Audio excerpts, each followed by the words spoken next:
Hello everyone, welcome back into this channel, and today I will like to show you the way how you can get the UV detector on your iPhone. So first you just need to tap into the settings.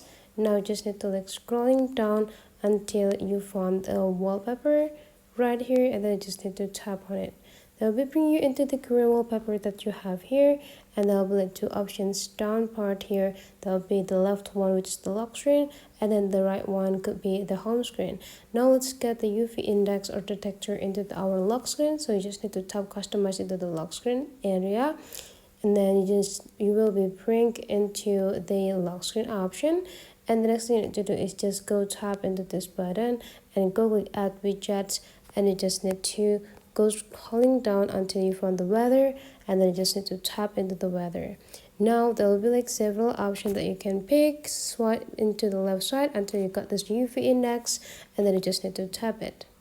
Now you already got the UV index on your lock screen, so at the day you will got the information about the level of the UV that you can that surrounds you. So that's for today's tutorial. Hopefully you enjoy this, and let's meet again into other tutorial.